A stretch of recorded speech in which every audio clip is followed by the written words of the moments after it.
a colonial past, the frenzy of a shoot,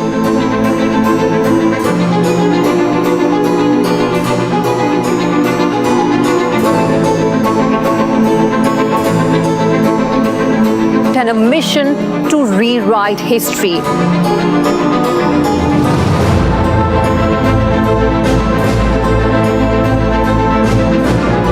For centuries, the British Empire has shaped India's colonial story, erasing voices, bending truths. But that's changing now, thanks to a man who's challenging that narrative with conviction, clarity, and courage.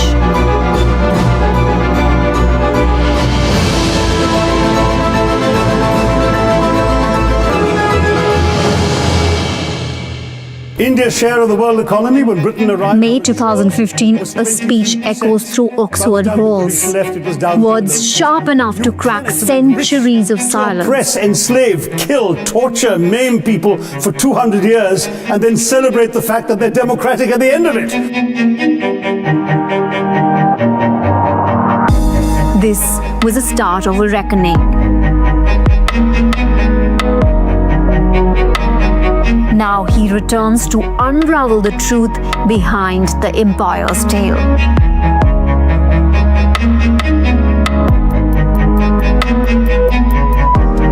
Hello, Dr. Shashi Tharoor.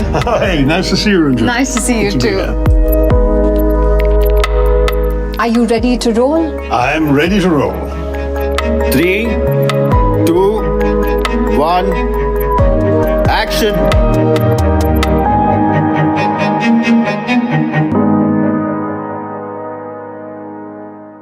His Oxford speech did not just break the internet algorithm, but it also shifted the global discourse on empire. The formidable Dr. Shashi Tharoor. Hello, Ranjan. Good to be with you. American presenter Tucker Carlson, he claimed on Fox News that when British pulled out of India, they left behind an entire civilization. He asks why even after 75 odd years of independence, we couldn't produce a single building which is as beautiful as the Chhatrapati Shivaji terminus that the British had constructed. Oh, God, what a fatuous comment. I mean, first of all, the British came to an established civilization, far more civilized than their poor, benighted little island when they left it.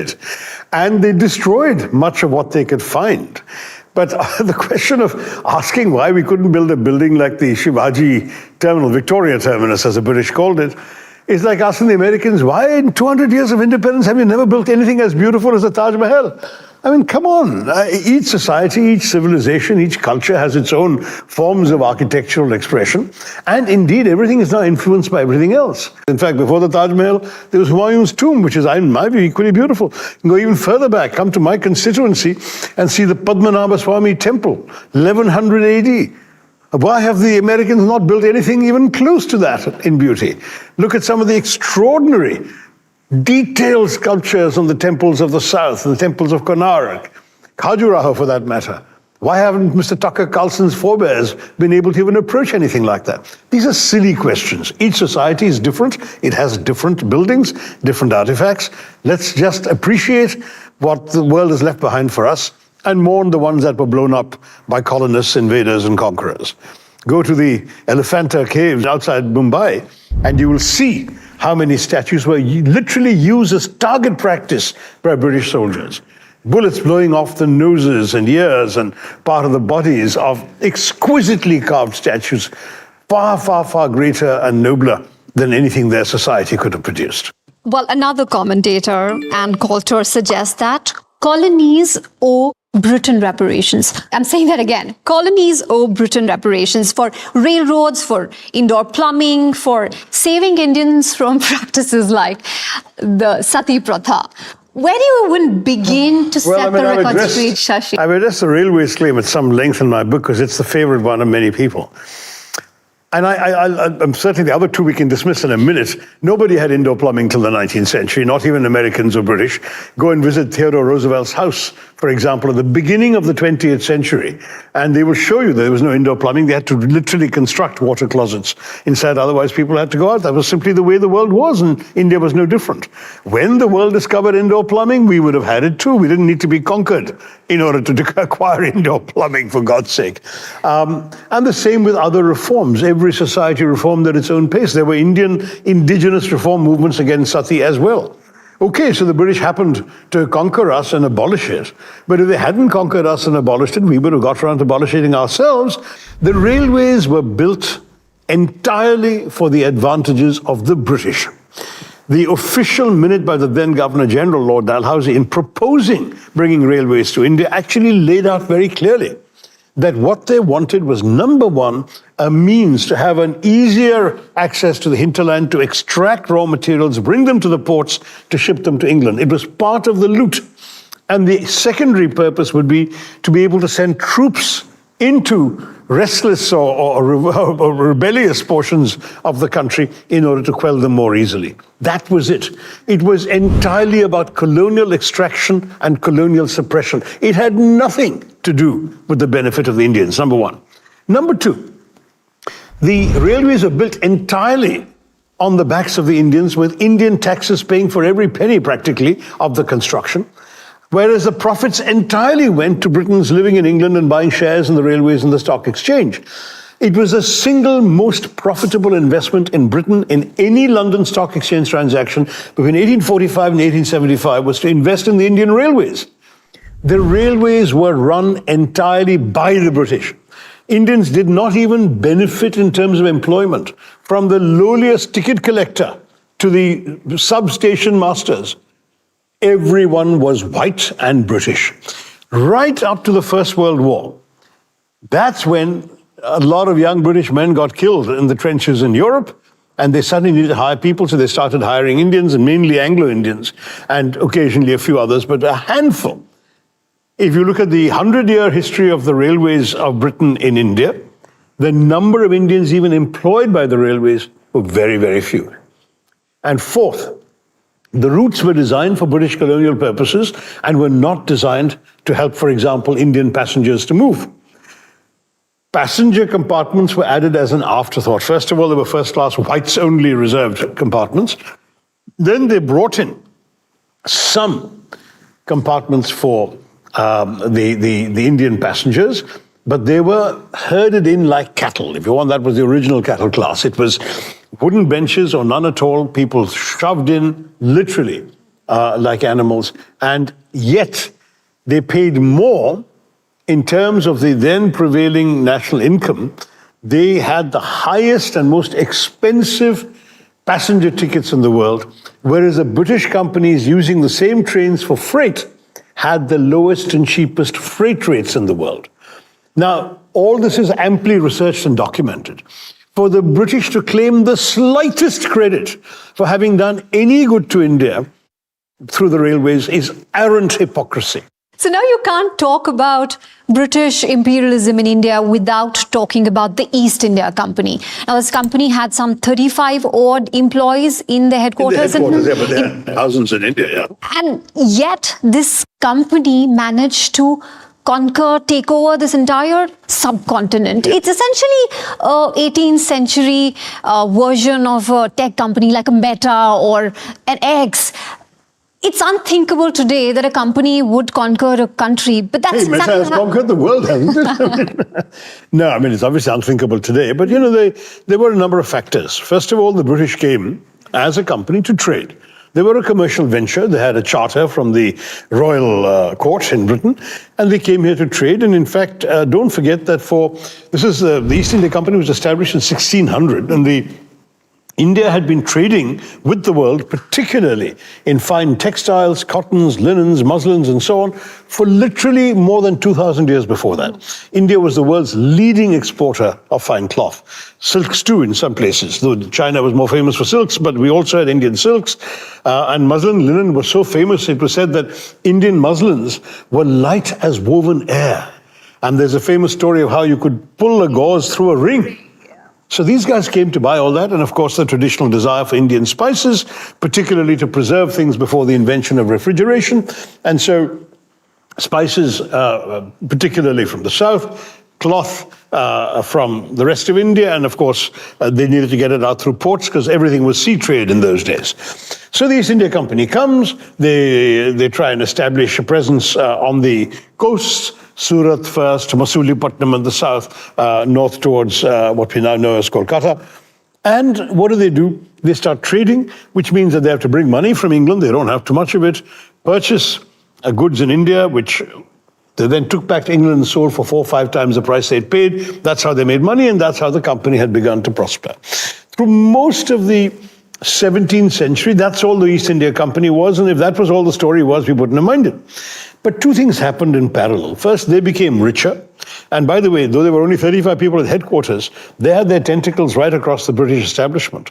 Something like 16% of British MPs in one particular year that I checked the figure were all shareholders in the East India Company, and I'm sure the figure was higher at different periods of the company's history.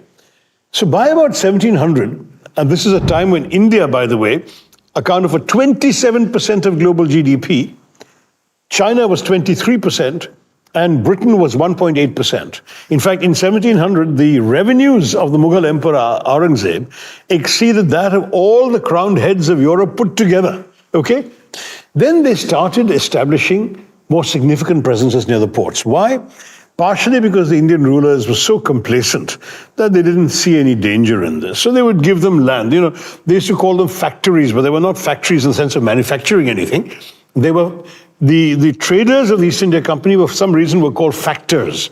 And so a factory was where they stayed and worked. So you started building factories near the ports, and little European settlements started growing up and all these, which then they sent armed people to fortify and everything else. And what happened was, in parallel, there was a massive decline of Indian political authority. After Aurangzeb, steady decline in the control by the Mughal Empire of their far-flung territories and provinces. And so increasingly the people they had appointed as kind of provincial governors became rulers on their own. The Nizam of Hyderabad started off as an appointee of the Mughal Emperor.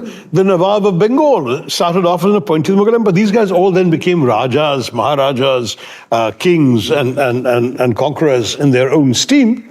And they started developing quarrels amongst themselves.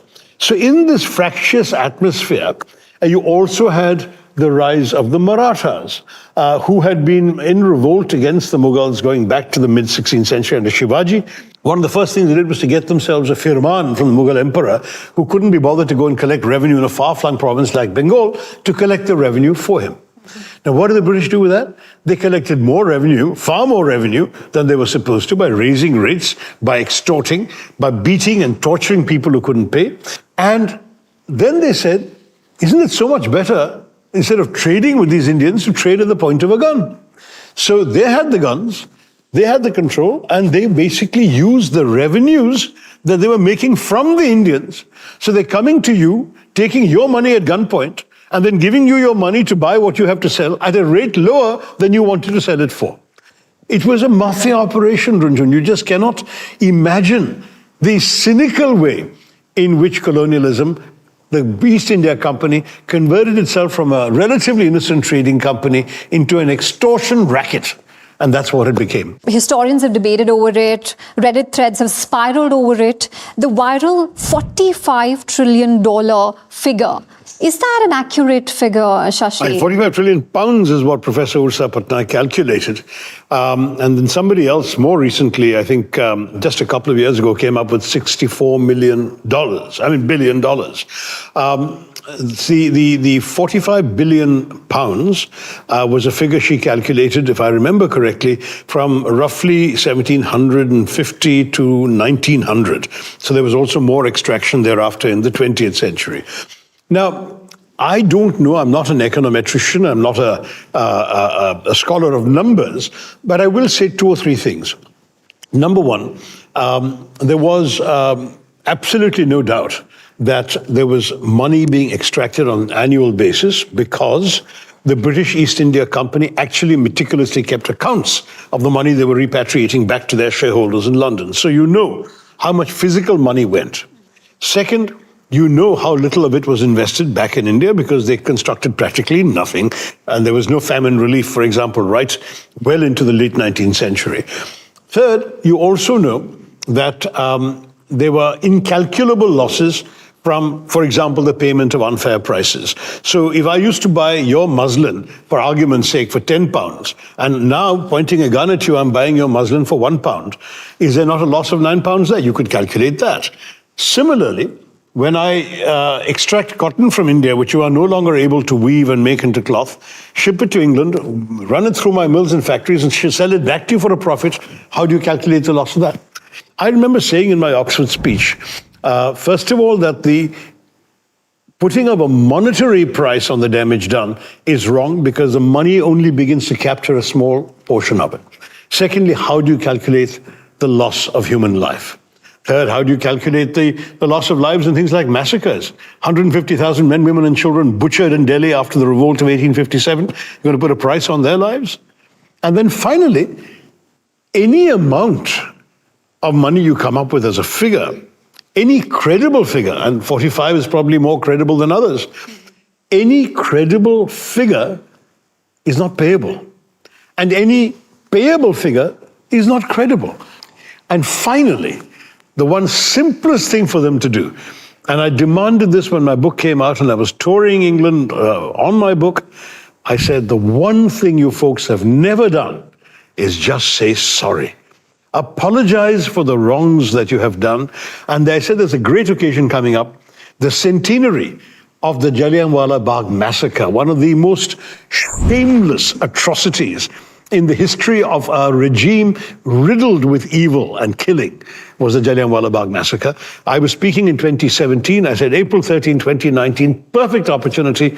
One of you should have. I even partly joked that, okay, if you think that a politician like a prime minister would be unwilling to do that, get a member of the royal family because everything was done in the name of the crown. And I half jokingly said, send Meghan Markle over to apologize. We don't mind. It's the apology that matters.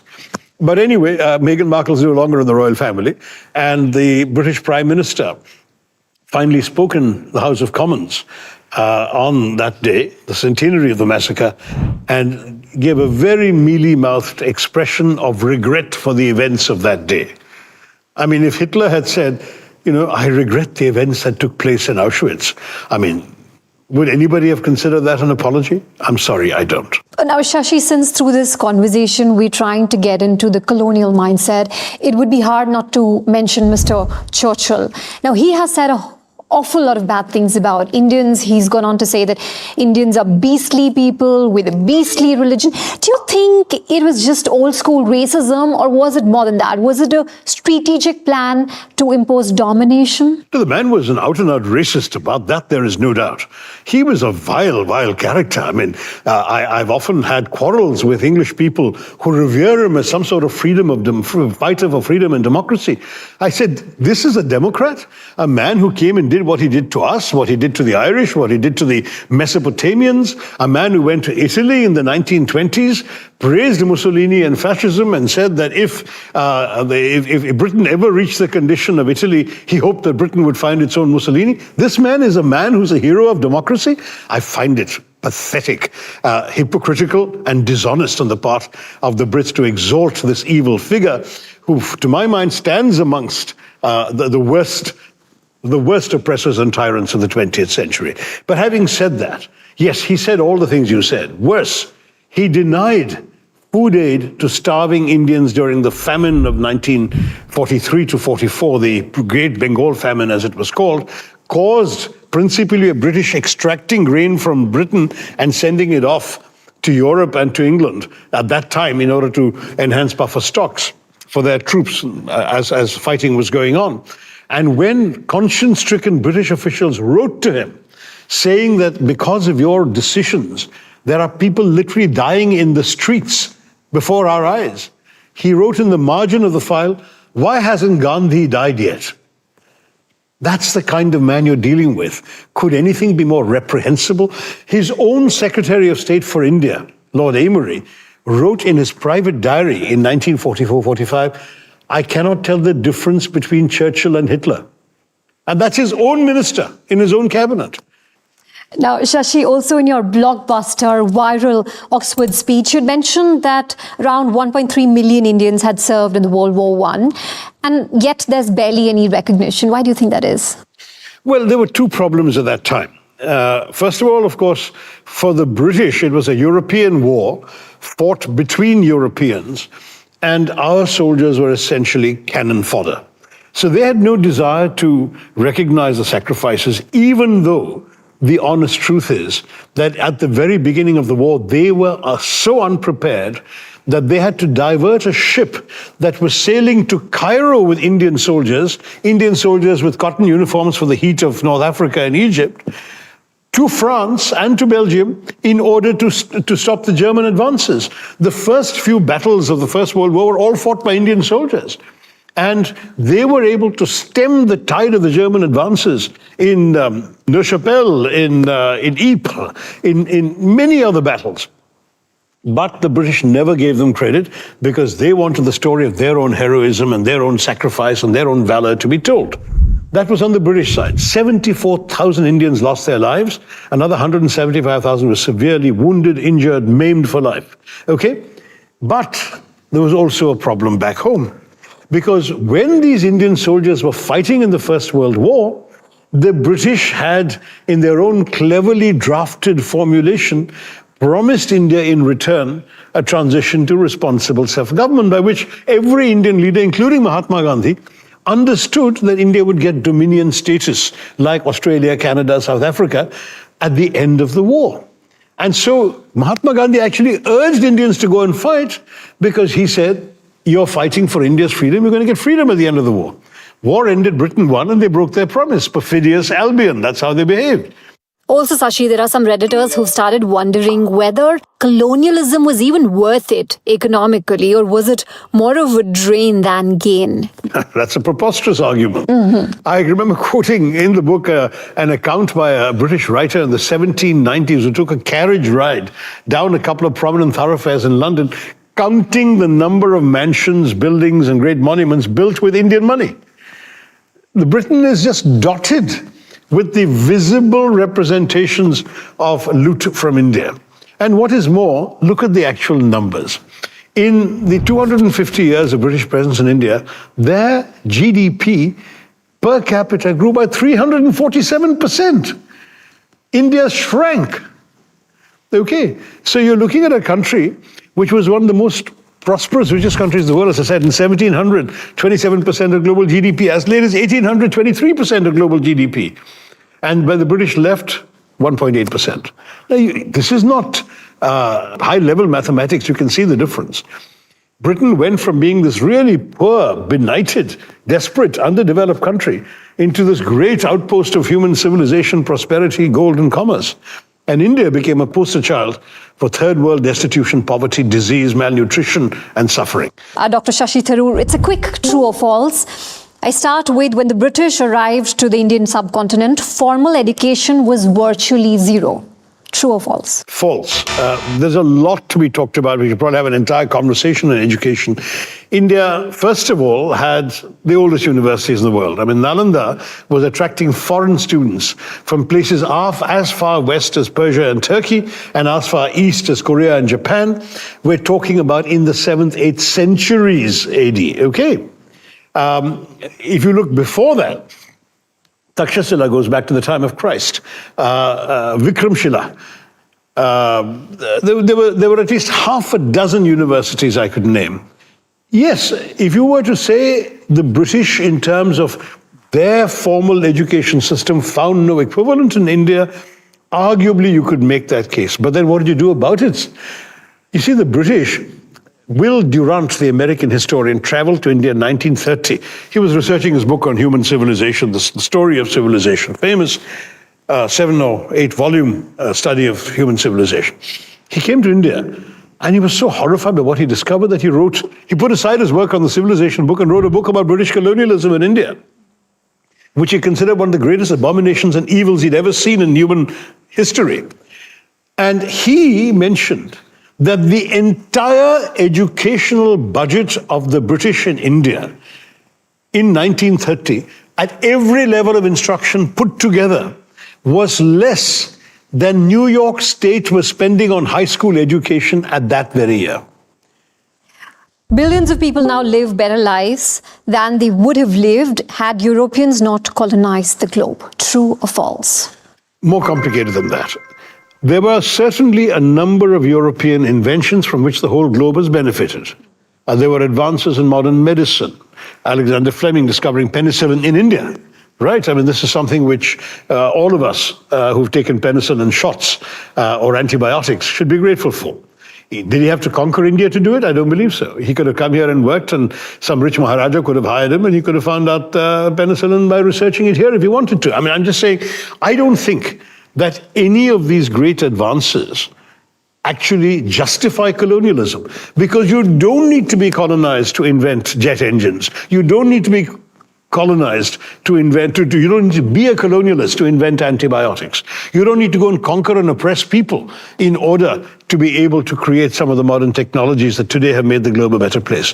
Dr. Shashi Tharoor, many thanks for joining us. Thank you so much, Ranjan. We'll continue talking. All the best.